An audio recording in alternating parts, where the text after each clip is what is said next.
This is the episode we all been waiting for.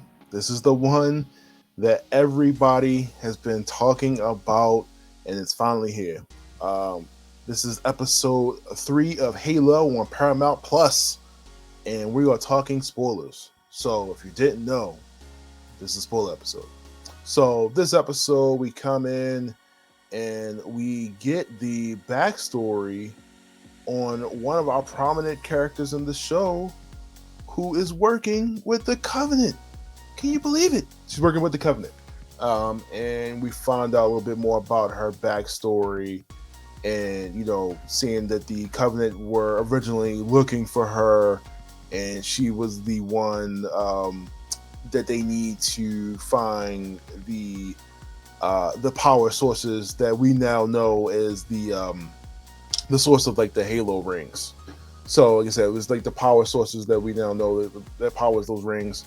But this episode also is hitting on hard, like where we left off from episode 2, and Dr. Halsey starting what she refers to as the Cortana project, which requires a real life subject or a physical subject to transfer their consciousness into its AI.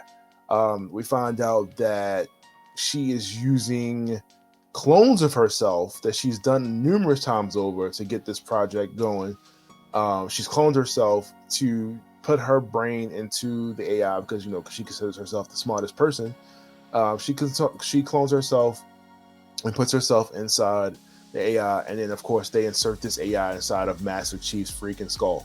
Now, one of my questions was like, in the games they show like Cortana kind of being like on a disc and being inside of like Master Chief's helmet, and I wonder if that's something they'll do later on, because like they get real brutal with like showing the surgery and how that whole procedure is done. They show them kind of like put a needle in like Halsey's clone's eye and kind of like get to like the brain and like drain like somehow extract the what do you call it, I want to say data, her consciousness from her brain into whatever, and then they put it onto this chip, which then becomes Cortana. Kind of really amazing how they show how Cortana looks in this episode. They really go all out and they put the budget into this 100%. Paramount Plus, congratulations. You got one on your hands. I mean, if you ain't here for Star Trek, then you 100% here to watch some Halo. I can tell you that. I want to go and play Halo right now, man, after watching that episode. But like I said, I mean, we get a little bit more Cortana. We kind of see her kind of in like the baby stage of really, trying to figure out, what's going on, what she's supposed to do. Because the way they establish it is that she is originally just supposed to take over Master Chief and operate him, and he's not even supposed to, I guess, have any individualism like whatsoever. Like he's not supposed to have any motor functions. Cortana was designed to control the Spartans altogether from what they've shown here. So she's kind of questioning as to why she's not taking him over. We also see a lot of Quan, who wants, for whatever reason, to go back to her home planet and liberate them and help them. I just don't see what she could possibly do. And of course, your boy Bokeem, his character is telling her like, look, if you go back, you're gonna die. Like that's just what it is. You go back, that's it. And of course, she's being stupid and doesn't care, and wants to go back and help her people. And she's willing to steal a ship and do whatever's possible to get back home. And of course, his wife is explaining to her like, look, it's more than life than just going out there and fight. Being alive is just as important as fighting. She's explaining to her like, this, I have a lot to live for. This is what I want to do in my life, and you can't judge me for it. She does kind of come off kind of judgy though. It's kind of, but Quan wants to go back. And then of course we see Master Chief go back and touch that artifact. He has to learn more about himself as you see from like the first episode. I must say the first episode where after he touches it and he learns more about his background and when he was a kid and what was going on, and his parents and stuff like that. So through touching the artifact, he's able to see that, try to figure out where he lived, and somehow he originally drew this artifact when he was a kid, and he thinks that they buried it. So that we see them try to go back and at some point try to find where he buried that artifact, which I'm sure we're going to pick up in the next episode. I thought it was interesting just because we don't really get to see a lot of Spartan John's Master Chief's background at all in the game. So that's kind of something they've kept shrouded in mystery for so long. But unless you read the novels, which cover a lot of that backstory, but as far as the games go, you just kind of just jump into your mission and it's good to go. We ain't got time for backstory. Here's a cutscene. Let's kill some Covenant. You don't really get a lot of that.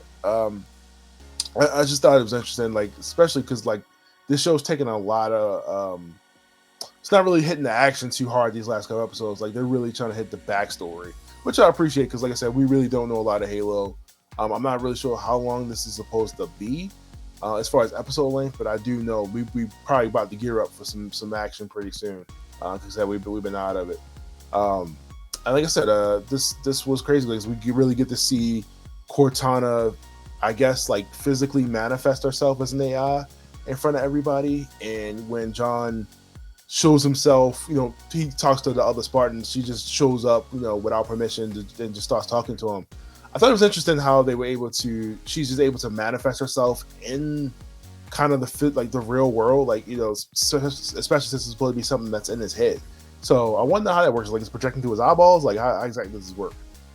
But yeah, you could tell they're a little bit jarred. They're a little bit jarring that they're seeing this AI, and they kind of have a little bit less trust for their leader because now they have something that's constantly watching them and questioning. Pretty much can just stop them whenever they want, or at least John, whenever they want. And then we see like I said before, Cortana comes off she is kind of spying on John and reporting to Halsey.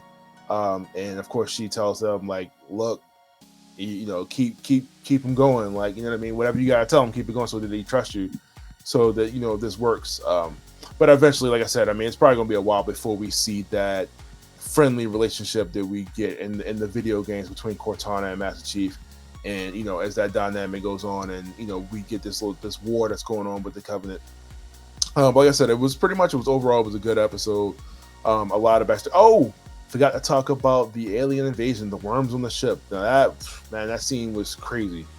So if anything that's straight out of a horror movie, just come in, alien attack, worms just come out of nowhere and just destroy the entire UNSC ship. And like I said, that scene was intense, very, very well shot very well. And like I said, if you watch this on your TV right now, or you watching that scene on your TV right now, you probably grossed out as I was. So, like I said, that was pretty good. Like I said, it was pretty overall good episode. Really good pacing. Cannot wait to see what happens in 4. John's been out the suit for a while since last 2 episodes, so definitely want to see some get him back in the combat mode. And like I said, this episode 3 of Halo on Paramount Plus. Check it out. Let me know what you think in the comments about the show so far. And like I said, where you want to see the show go. But let me know.